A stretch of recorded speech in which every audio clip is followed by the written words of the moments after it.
आज कृषि मंत्री माननीय अर्जुन मुंडा जी, गृह मंत्री राज्य माननीय नित्यानंद राय जी और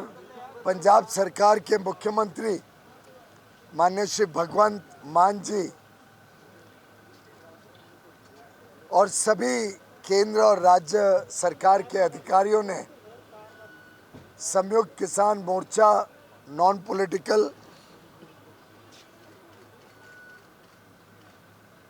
और भारतीय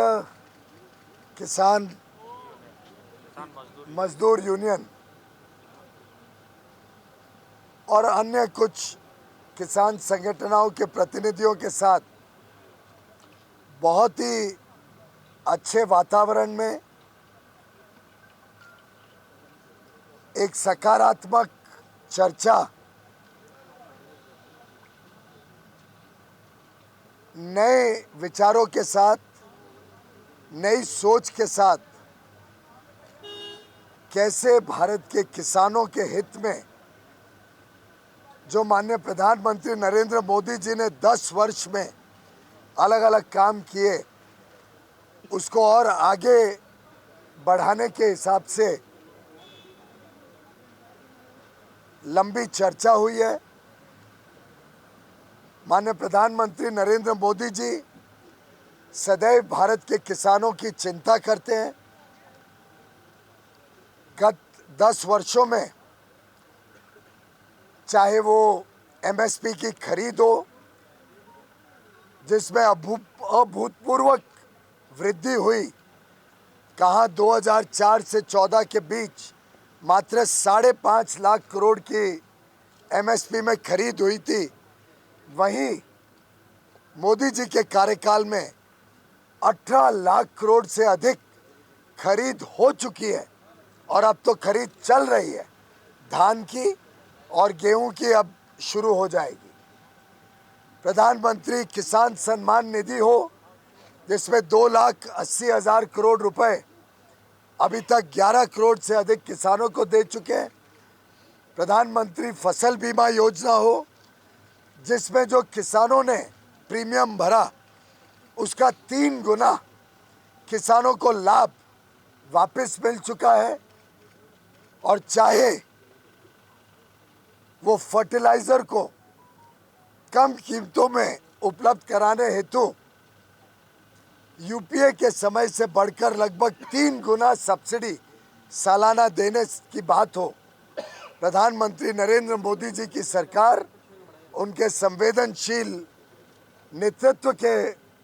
उनके मार्गदर्शन के कारण सदैव भारत के किसानों के हितों के लिए काम करती रही है। आज यूनियन के प्रतिनिधियों ने कुछ ऐसे विषय सामने रखे जिसमें 3-4 प्रमुख अंश को जोड़कर एक सहमति से लगभग दोनों पक्षों के बीच में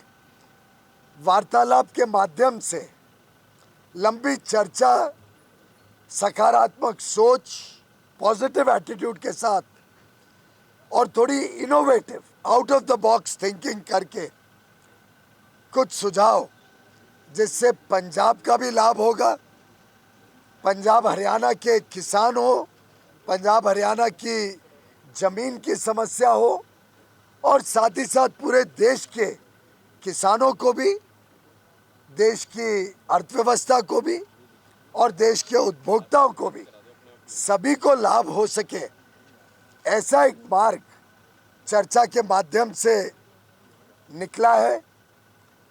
किसानों के प्रतिनिधियों ने बात रखी थी कि खास तौर पे पंजाब हरियाणा में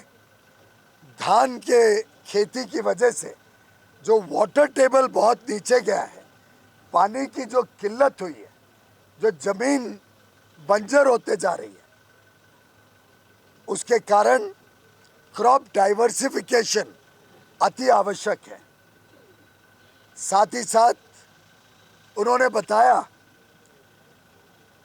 कि जो कॉटन, कापूस पहले यहाँ बड़े पैमाने पे पैदावार होती थी,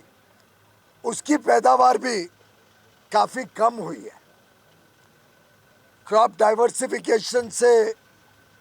देश में अगर दलहन बने, उड़द, मसूर, अड़हद, तूर दाल जो होती है, ऐसी दालें बनती हैं तो देश का आयात भी कम होता है, देश का उपभोक्ताओं की ज़रूरतें भी पूरी की जा सकती हैं, पंजाब का पानी भी बचेगा और एमएसपी लगभग 8,000 और कई केसेस में तो 8,000 से भी अधिक होने के कारण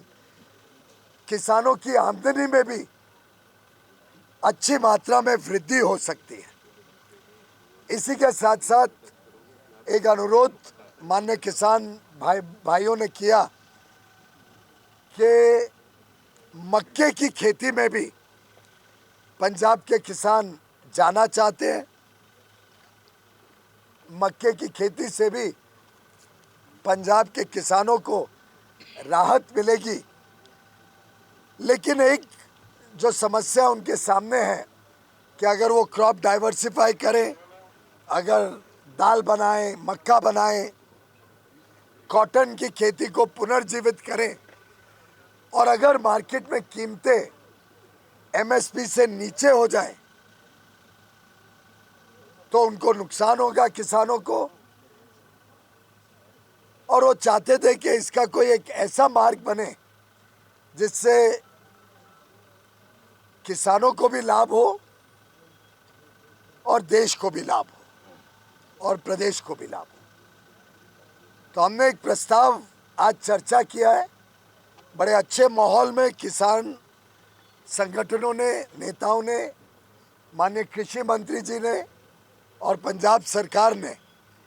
बहुत ही एक innovative out of the box idea पे चर्चा की है कि सरकार की प्रमोटेड जो कोऑपरेटिव सोसाइटीज़ हैं, चाहे वो एनसीसीएफ हो, नेशनल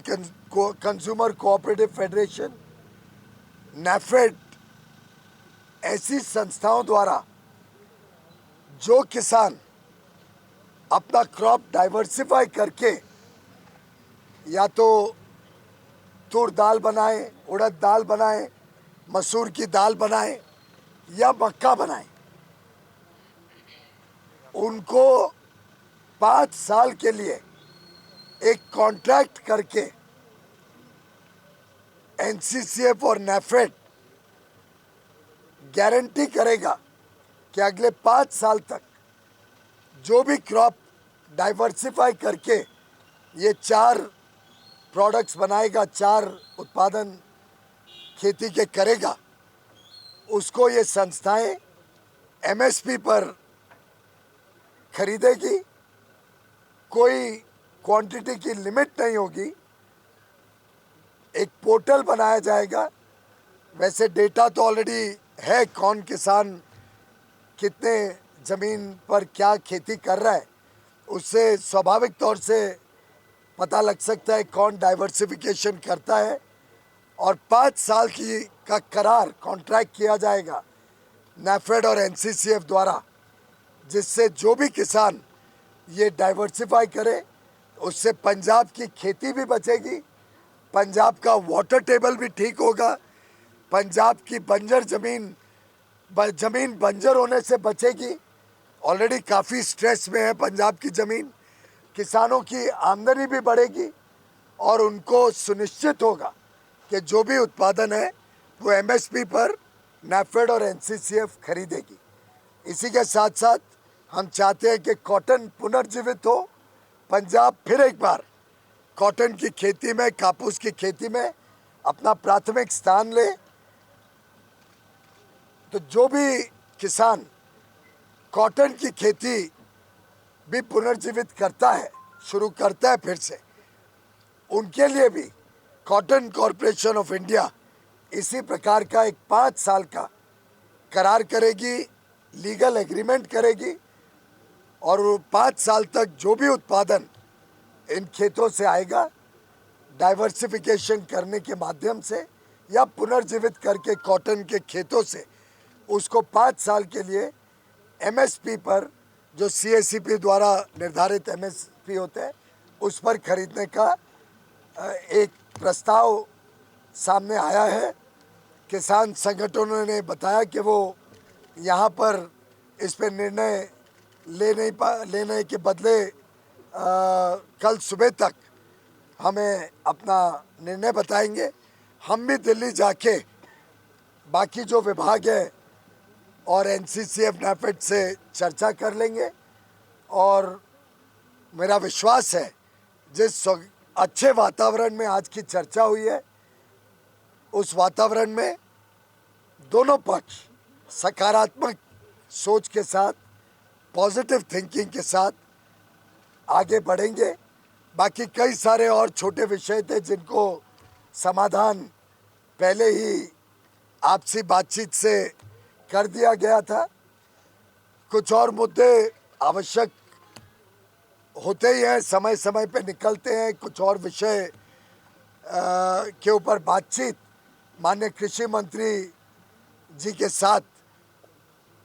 देश भर के किसान संगठनों, अलग अलग किसान संगठन, कुछ यहाँ हैं, कुछ आज के मीटिंग में नहीं भी हैं, उनके भी कुछ विचार विमर्श करके, एक्सपर्ट से बात करके और विषयों पे भी लगातार चर्चा, विचार विमर्श और संपर्क बना रहेगा। अगली मीटिंग कब होगी? अगली मीटिंग कब होगी मंत्री जी? अगर तो कल सुबह तक इनका फैसला आ जाता है तो मुझे लगता है कि इन्हीं लाइंस पर फिर हम आगे प्रोसीड करेंगे और ये हम अनुरोध करेंगे कि माननीय किसान इसको कॉल ऑफ करें। बाकी जो विषय है वो काफ़ी गहरे विषय, पॉलिसी ड्रिवन विषय, बाकी विषय जो पॉलिसी से संबंधित हैं उनको ऐसे समाधान करना एक टेबल पे बैठ के कुछ ही लोगों से चर्चा करके संभव नहीं है। अभी चुनाव आने वाला है, चुनाव के बाद नई सरकार बनेगी, ऐसे विषयों के ऊपर लगातार चर्चा जारी रहेगी और पॉलिसी के जो और विषय हैं उसके ऊपर फिर आगे चर्चा से बातचीत करेंगे। बाकी विषयों के ऊपर बाद में चर्चा का सिलसिला चालू रहेगा। मैं समझता हूँ आज के पॉजिटिव वातावरण में जो बातचीत हुई है उसको मेरा पूरा विश्वास है कि मीडिया के बंधु, सभी देशवासी, सभी देश के किसान इसको सकारात्मक और पॉजिटिव दृष्टिकोण से लेके इसको स्वीकार करें।